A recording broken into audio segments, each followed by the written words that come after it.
കാരുണ്യമൂർത്തിയായ ശ്രീനാരായണ ഗുരുദേവൻ 1928 കോട്ടയം നാഗമ്പടം ക്ഷേത്രാങ്കണത്തിലുള്ള തേന്മാവൻ ചൂട്ടിൽ വെച്ച്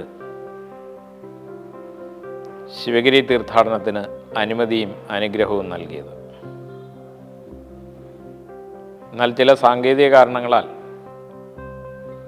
1932-33 വർഷത്തിൽ മാത്രമേ ശിവഗിരി തീർത്ഥാടനത്തിന് സമാരംഭം കുറിക്കുവാൻ കഴിഞ്ഞുള്ളൂ.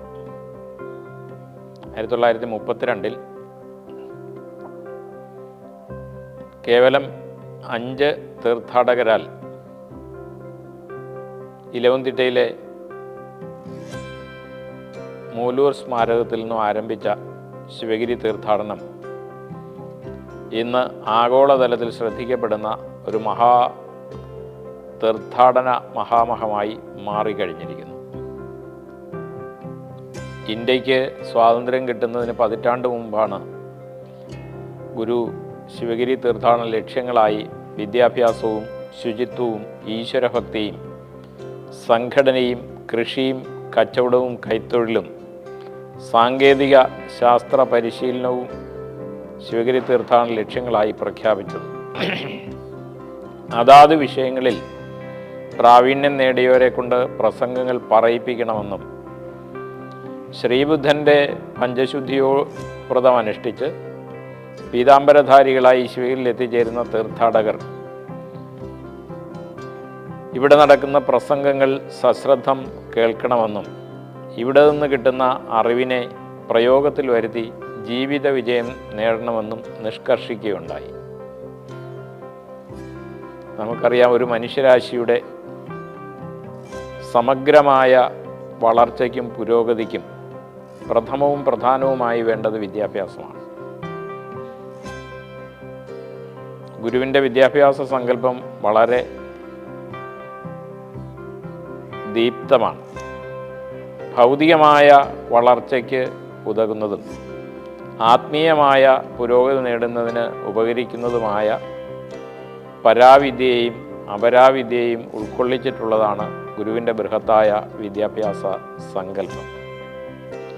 ഏതെല്ലാം വിഷയങ്ങളിലാണ് ജനങ്ങൾ വിദ്യാഭ്യാസം നേടി വളർച്ച കൈവരിക്കേണ്ടത് എന്ന് 2 മുതൽ 8 വരെയുള്ള ലക്ഷ്യങ്ങളിലായി വിശദീകരിക്കുന്നുണ്ട്. ആ ലക്ഷ്യങ്ങളിൽ ചിലത് പ്രഥമദൃഷ്ട്യാ ഭൗതികമായ പുരോഗതിക്ക് മാത്രം ഉതകുന്നതാണെന്ന് തോന്നാമെങ്കിലും അത് മറ്റുള്ളവരുടെ നന്മയ്ക്ക് കൂടി ഉതകുന്ന തരത്തിൽ അതിനെ വഴിതിരിച്ചു വിട്ടാൽ തീർച്ചയായും അതും ആധ്യാത്മിക പുരോഗതി കൈവരിക്കാൻ കൂടി ഉതകുന്നതാണ്.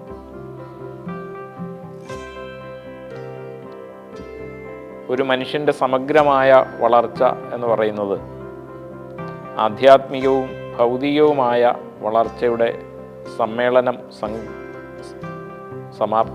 സംഭവിക്കുമ്പോഴാണ്.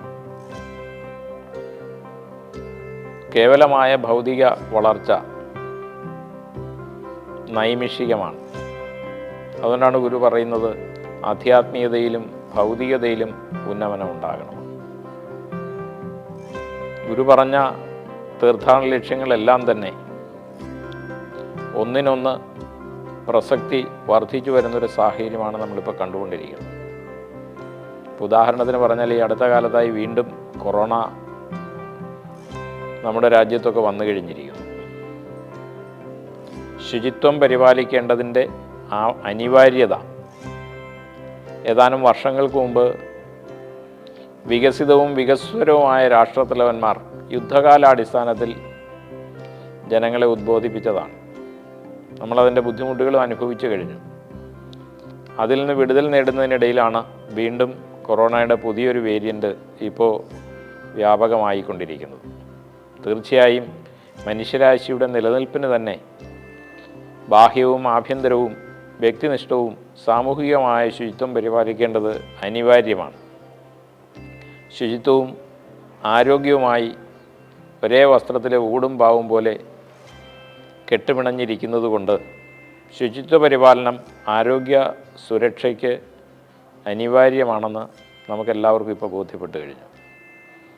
അതുപോലെ തന്നെയാണ് കൃഷിയും കച്ചവടവും കൈത്തൊഴിലുമൊക്കെ. ആദിമകാലം മുതൽ മനുഷ്യർ കൃഷി ചെയ്ത് വരുന്നുണ്ട്. നിർഭാഗ്യവശാൽ ഇന്ന് കേരളത്തിൽ കൃഷി അന്യം നിന്നുകൊണ്ടിരിക്കുകയാണ്. ഗുരുവിൻ്റെ വചനങ്ങൾ തന്നെ കടമെടുത്താൽ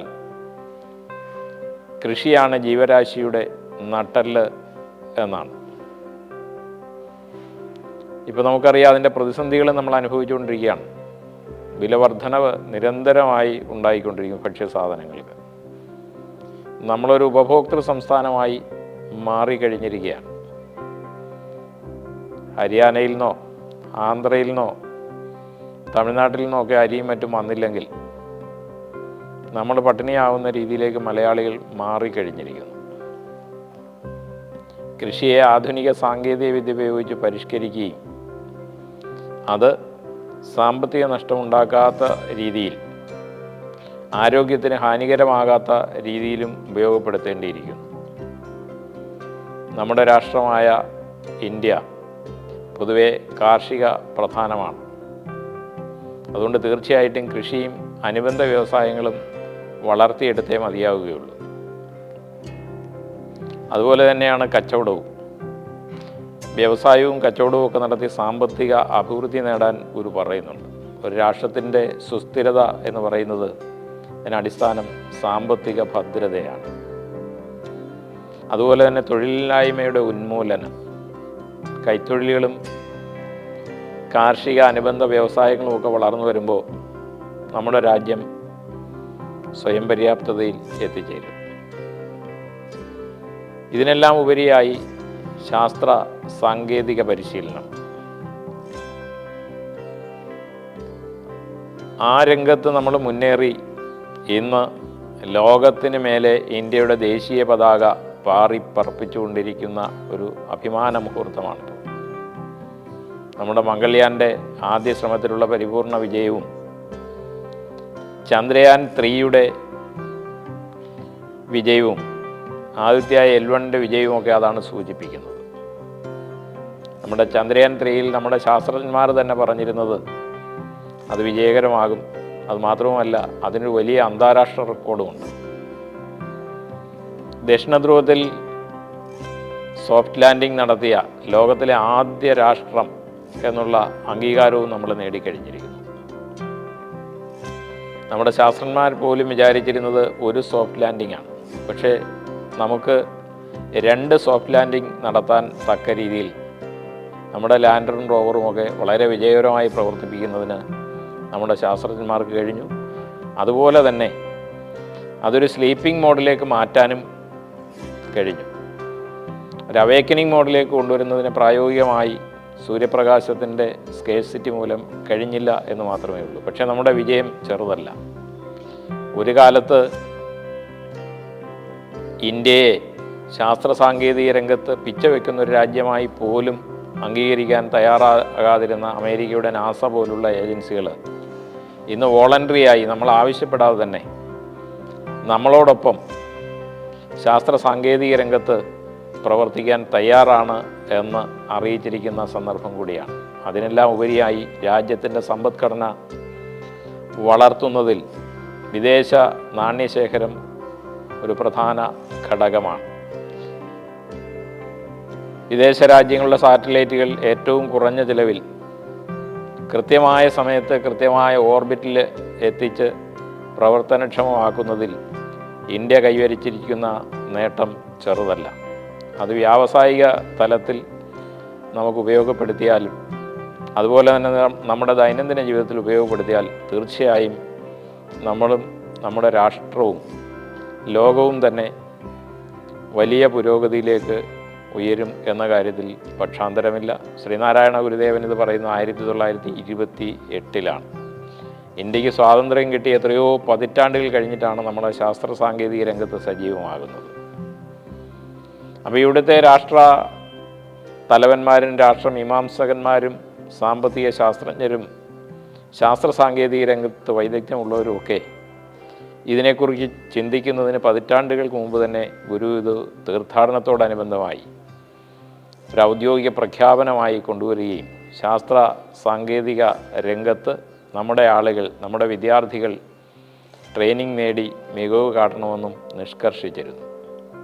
അതുകൊണ്ട് തീർച്ചയായിട്ടും ഗുരുവിൻ്റെ തീർത്ഥാടന ലക്ഷ്യങ്ങളായി പ്രഖ്യാപിച്ച വിദ്യാഭ്യാസവും ശുചിത്വവും ഈശ്വരഭക്തിയും സംഘടനയും കൃഷിയും കച്ചവടവും കൈത്തൊഴിലും സാങ്കേതിക ശാസ്ത്രവുമെല്ലാം തന്നെ സാർവകാലികവും സാർവലൗകികവും സാർവജനീനവുമാണ്. അതിൻ്റെ പ്രസക്തി ഒരിടത്തും ആർക്കും കുറച്ചു കാണാൻ കഴിയുകയില്ല. അങ്ങനെ വന്നാൽ ലോകത്തിൻ്റെ നിലനിൽപ്പ് തന്നെ അപകടത്തിലാകും. അതുകൊണ്ട് തീർച്ചയായിട്ടും ഗുരുവിൻ്റെ ഈ തീർത്ഥാടന ലക്ഷ്യങ്ങൾ അതിൻ്റെ ശാസ്ത്രീയമായ തലത്തിൽ തന്നെ മനസ്സിലാക്കുകയും അത് നമ്മുടെ പ്രായോഗിക ജീവിതത്തിൽ കൊണ്ടുവന്ന് ജീവിത വിജയം നേടുന്നതിനും ഈ 91ാമത് ശിവഗിരി തീർത്ഥാടന പരിപാടികൾ പ്രചോദനമേകട്ടെ എന്നുള്ള ആശംസയോടെ എല്ലാവർക്കും നന്മ നിറഞ്ഞ ശിവഗിരി തീർത്ഥാടന ആശംസകളും ക്രിസ്മസ് നവോത്സര ആശംസകളും നേരുന്നു. നമസ്കാരം.